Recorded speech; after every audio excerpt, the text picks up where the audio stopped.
welcome back, everybody, to another episode of the Nonprofit Show. We have who I'm going to call friend of the show, Emily Kelly, back with us.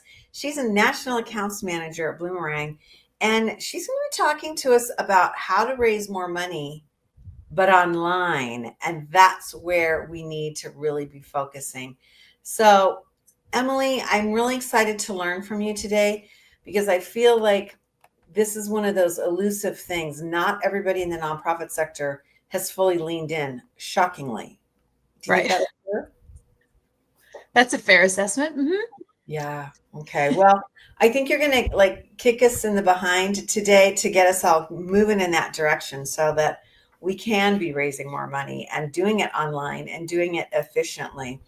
You know, who's really efficient with us day in and day out as our supporters are these amazing companies that stand with us each and every day. We've done nearly 1,400 episodes and we're now in our 6th year. And most all of these folks have been with us since day one. They include Bloomerang, American Nonprofit Academy, Staffing Boutique, JMT Consulting, Interim Executives Academy, Your Part-Time Controller, Fundraisers Friday, and our newest member, Holdings for Good. Super excited to have them on. They are a bank just for nonprofits. So yay team. This is somebody we need and you're going to get to learn more about them.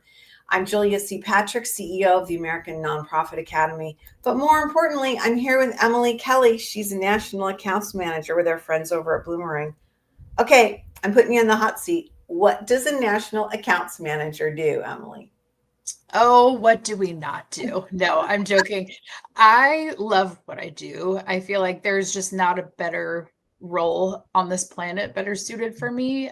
My original and former lifetime in college, I went to school to be a marriage and family therapist.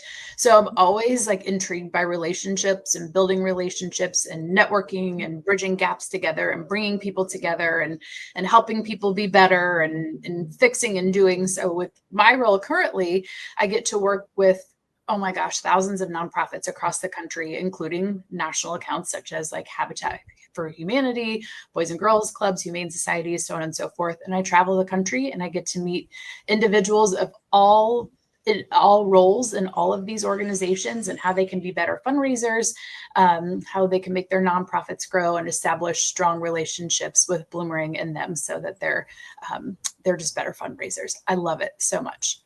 Okay, so I swear to God, I think you just said the perfect thing about why I love my work.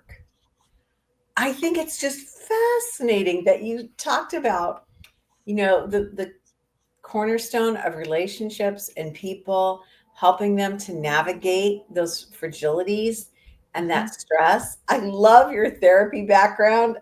Hello. I feel like I do that every day, but I'm not, I'm not licensed or trained to do it. Yeah, exactly. Really? Oh, wow. That's like super kooky that you would say that. Because yeah, what a great place to be in this planet to see people doing great work, different Right. work, important Right. work, and then Important work. being able to help them. That's Yeah, super cool. I started this role as like, I've done a lot of things in my life and I've been in the nonprofit world. I've been in the for-profit world. I've been in advertising, I've been all kinds of things. But I'm like, I need a job that when I put my head on my pillow at night, I can feel good about what I do and just feel like I'm making an impact. And then I kind of put that aside again. Like, these are the folks making the impact. I'm just along for the ride, but I treasure it. I adore it. There's not a day that goes by that I'm not thankful for it. Well, don't you think that it's like one of those blessings to be able to help people that have a mission, that know what they want to do, that can deliver programming, and they can really make a difference. They just need help on the backside, Exactly. and I think that's what's so magical about how we can bring people in, especially experts like you, to help us realize, we're not going to tell you how to run the animal shelter or the hospice, group, but we're going to help you to do the back end stuff so that you can do more with your programming. And so really exciting. Well, I love that I asked that question because that just sets it up.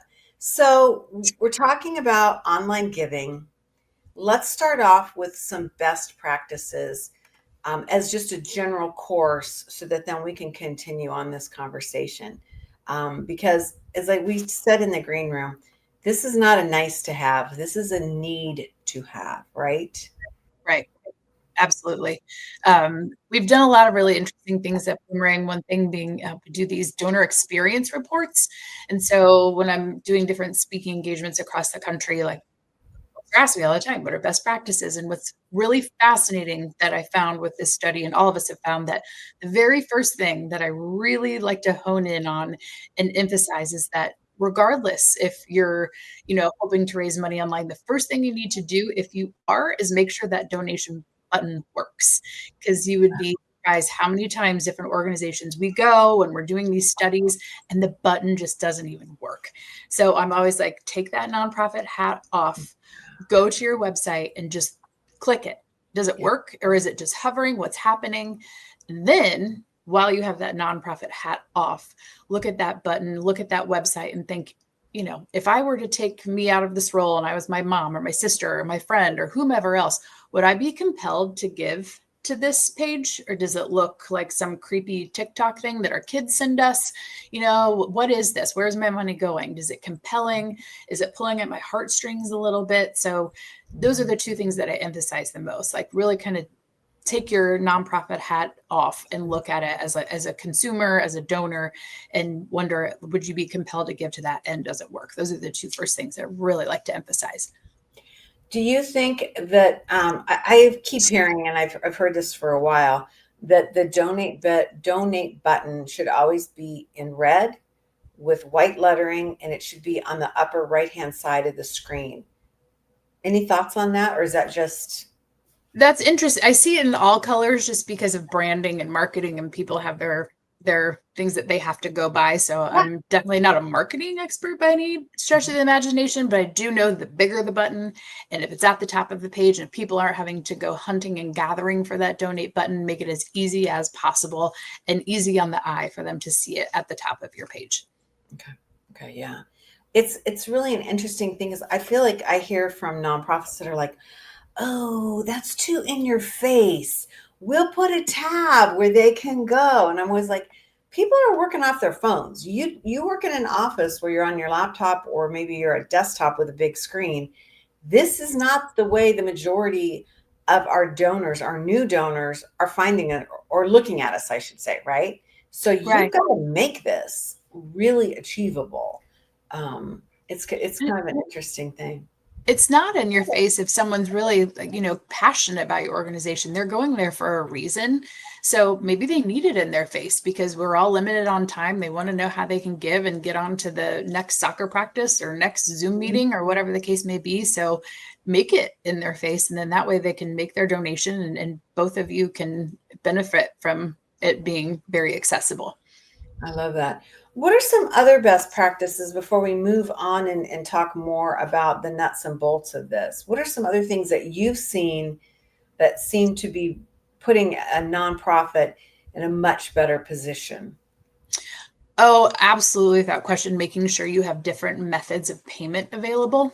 So Okay. you're not just debit card, you're not just credit card. Are you using Venmo? Are you using ACH? Are you, just try to stay away from PayPal. That's like you're not going to have a whole lot of options there with that. But as long as you're giving different options, like I always say, like Amazon makes it as easy as can be for all of us, right? We've got our button there, we're ready to go, boom, and we get our product the next day. So if we can use Apple Pay, Google Payment, whatever it takes, so we don't have to go down to our car, get our purse, Mhm. and get distracted by the next thing, make it as easy as possible with as many functions to give financially as possible.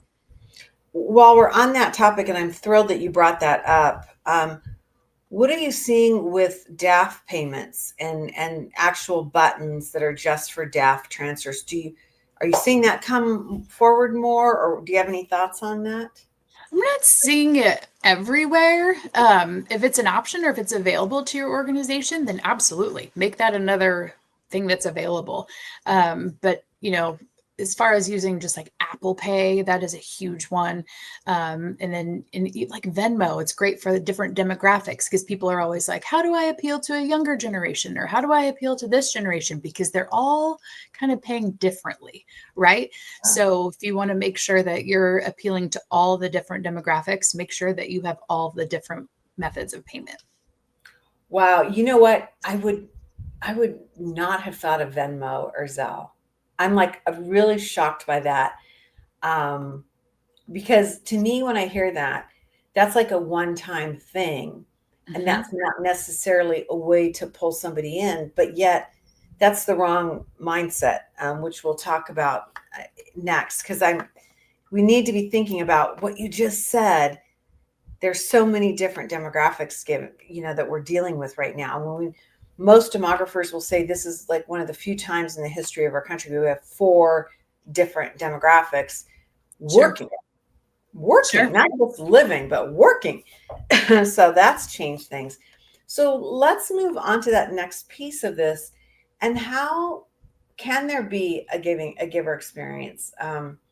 Because a lot of times we talk about that with more in the context of events or community walks or activities, tours. We don't necessarily talk about this with online giving. What are you Right. seeing? It's the old adage like work smarter, not harder, right? So whenever you're creating these donation pages, or if you're creating an acknowledgement after the donation has been made, make it easy on yourself. Because most of us, as we know, in this nonprofit land that we're in, like everybody's doing the job of 50 people. So Yeah. no one has any extra time to do a lot of anything additional. So when you're creating that messaging, maybe tweak it just a little bit. And the easiest way to tweak that is doing some segmentation in whatever donor management system that you're using. So perhaps you're sending a specific acknowledgement to, someone who gives $100 or more, or $1,000 or more, however you're going to segment that information, or maybe you're just sending it to volunteers, perhaps. But then that way they feel a little bit more heard and seen versus just a blanket acknowledgement is just really important. So segmentation is something that we really, really emphasize on as well, because it's going to make those donors feel that you're listening to them, you're understanding how they want to communicate with you, you're understanding what they want to hear from you. So those are just some things that are really important to keep that relationship. So basically, as we're going through this concept, um, understanding that this donor is a different situation, but yet in so many ways it's the same. We need to be grateful and thankful and track them back through what the impact is going to be. Is that what I hear you saying? Absolutely. Yeah, really, really interesting. Do you feel that there's a difference, or are you leaning towards more phone communications or text or email? Like, what are you seeing out there in relationship to this giving experience that you're going to get, which is a little different if you've made an online donation? I think all communication is important. Again, if we want to go all the way back to that therapy background, like if you don't have communication, you don't have anything, right? So if someone isn't giving to you, it's probably because you're not communicating with them. If someone doesn't have a receipt or an acknowledgement, or they don't know what events are coming up, or they don't know how to volunteer, it's probably because you're not communicating with them. So communication is absolutely key with all of this. I'm not one to say that text is better than email, or better than phone, and better than a Zoom call, or whatever the case may be, because communication is communication. But again, that's when that communication with your supporters comes into play really strong. So you're understanding this person doesn't want you to text them. They prefer email, or they prefer a phone call over X, Y, or Z. I'm seeing all of it. But what I really am kind of emphasizing as I'm traveling across the country here is that we all are getting text messages, right? I bet I've 15 today alone, from a Oh, prescription that's ready. Soccer practice was canceled. It's back to school week. I need to get glue sticks for my elementary school kid. Like, I have text galore, and it's overwhelming at times. And then of course, all of us have a gazillion emails every day, and some are junk and some are important. But the phone call is like this old thing that's kind of coming back. And, we all kind of look at our phones and think, oh my God, I don't know that number. I'm not answering that. Who is that? But then now technology will kind of, tweak that a little bit and say, maybe it's so and so. But Right. that's always my favorite, might be so and Right. so. Or perhaps the organization is tied to that phone number and maybe they're not going to answer it. They might not answer it, but you can leave a voicemail. And when you Right. leave the voicemail with most modern phones now, it will transcribe and Yeah. they're probably going to read it like a text message. And if I gave $100 to an organization and someone called me and, you know, personally thanked me, that's going to stick out to me a little bit more than a text or an email, just because it's a little bit of an extra effort. And we're learning that a phone call to a new donor is, if you do that within 24 to 48 hours, that donor is 4 times more likely to give again. So phone calls can be really, really important and really effective. Okay, so let's talk about that a little bit more because that elusive phone call, I mean, when you said the phone rings and you're like, who's calling me? I mean, that's me. That's Julia Patrick. I'm like, what? Who's calling? And yeah, if I don't know who it is, I don't engage with it. Right. Um, but yet I do look at that transcription of the message. Mhm. Um, Talk to us about what you're seeing really successful organizations do. Are they using volunteers? Are they using clients? Is it scripted out? Or is it more organic? What's your sense of what's working with these thank you calls? I'm seeing a little bit of everything. Engaging your board, if at all possible, is really Uh, effective. That's going to make that donor even that much more prone to give. That we're seeing that statistic. So again, everyone's got a million things going on, right? So if you can delegate your board and be like, hey, you take 5 phone calls, you take five, you take five, and leave those messages. I have an organization that came up to me after a speaking session one day and she said, I tried this, because I always say, try it. And if it doesn't work, you can come back and yell at me. But I knock on wood, I haven't had anybody come back and yell at me yet. But one gal said she tried it out and then her retention over the year went up like 18% just by doing these phone calls. yeah. I have found that as a board member, when you get to do the thanking calls, it actually sparks more engagement from the board member as well.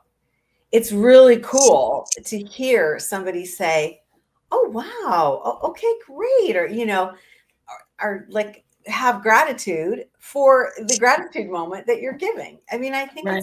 we forget that sometimes board members need a spark as well. Right. You're always kind of just caught up in the financials or caught up in, the meetings or whatever. But whenever you can actually get someone who supports the organization on the phone, it can remind you, like, oh, yeah, this is why I'm here.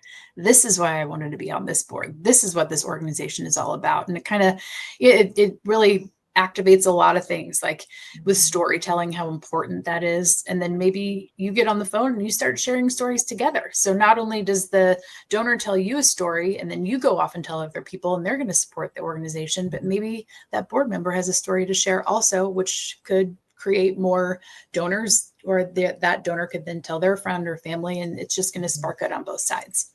Right. I was meeting with somebody for lunch last week, and she was telling me the story about her mother made a $50 donation for the first time to an organization that supports an issue that one of this woman's grandchildren has. Mhm. So $50, not a lot, but just it was, something that she thought it would be like a one and done. And she got four touches that were physical, one from a board member, one from a staff member, one from a client, and then one from the development team. And it was nothing more than a thank you. It wasn't a solicitation to attend anything, take a tour. I mean, it was just a thank you. Yeah. And when the daughter came to meet with her mom, the mother said, I think I'd like to talk about maybe, moving them into my estate planning. And I Wow. thought, I was just like, the power of human connectivity, going back to your therapy work and, Yeah.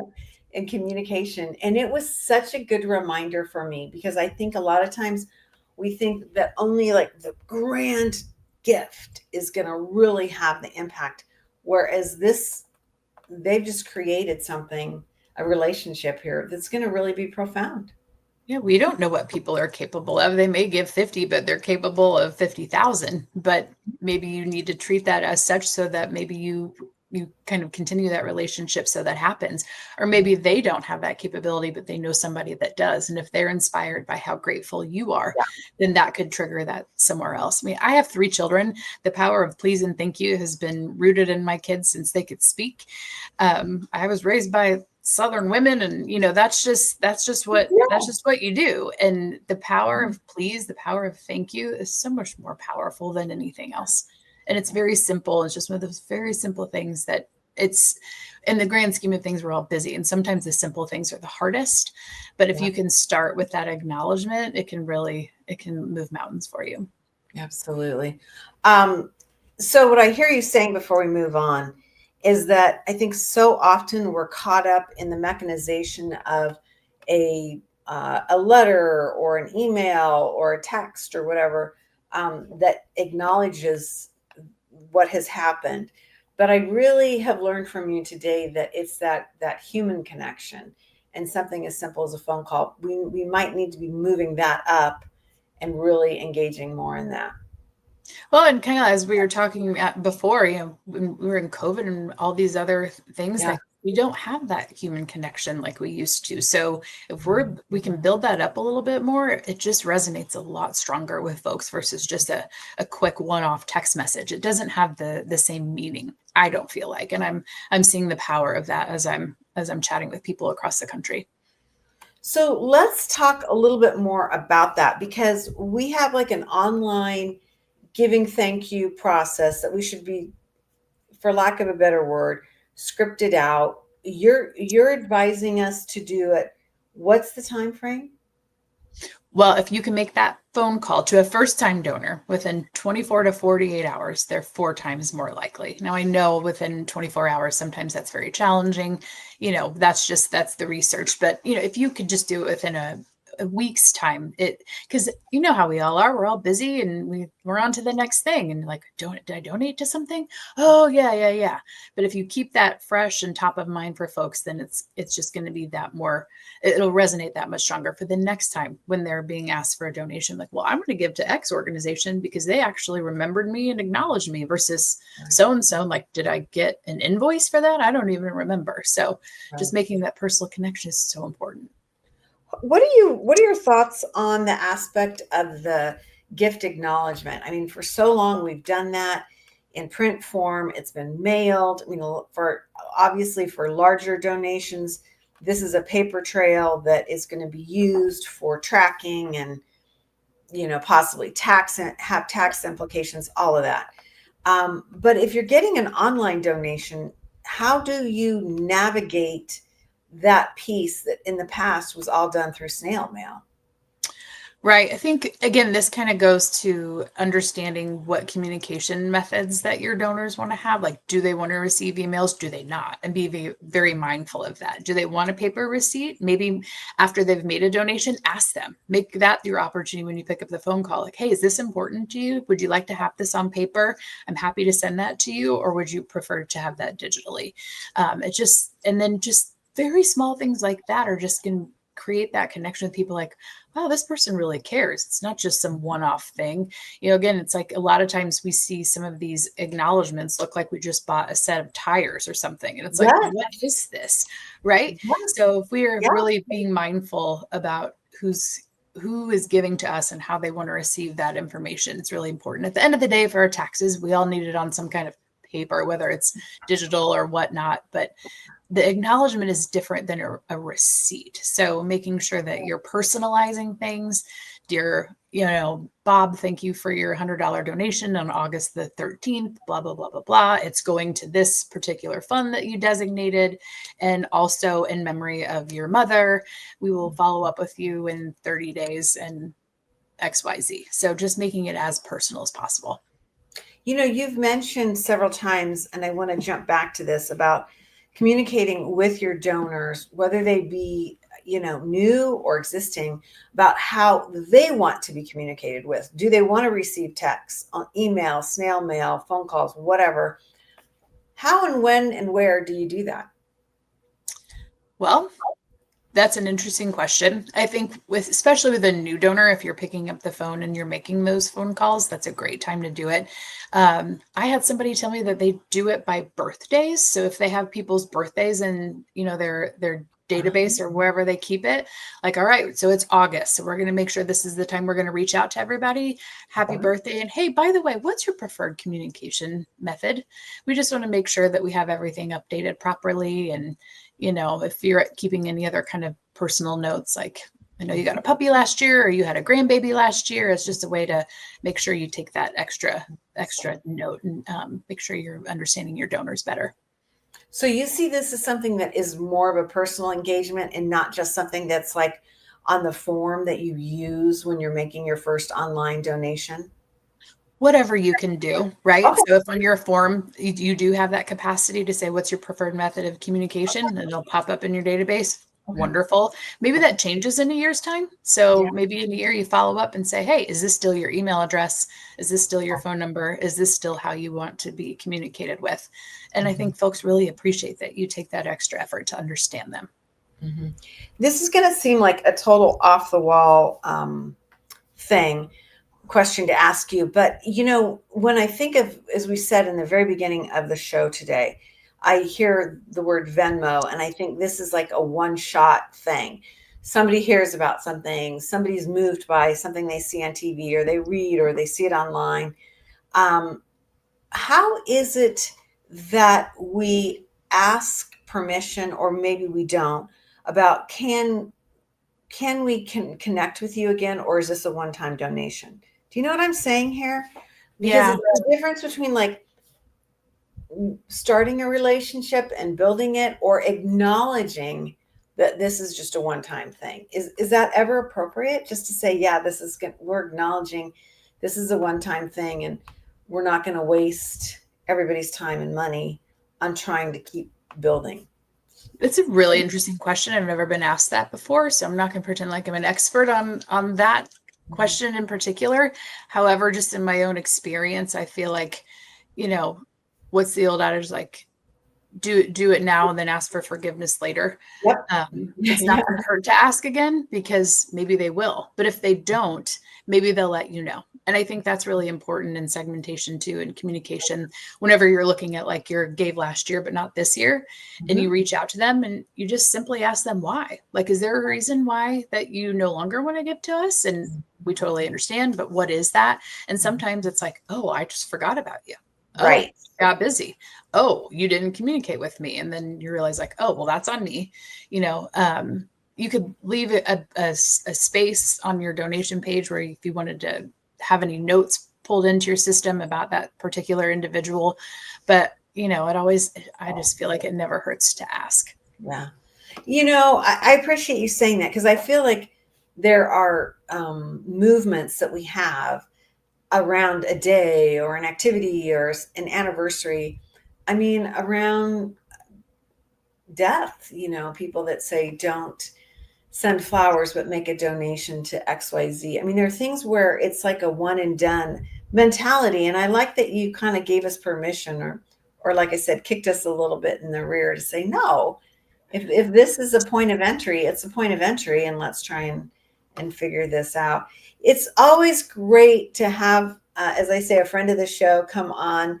Emily Kelly, you're great. I Oh, hope thank you. if you're out and about and you get to an opportunity to hear Emily speak or connect with her, um, the therapy background is just like spoke to me, Emily.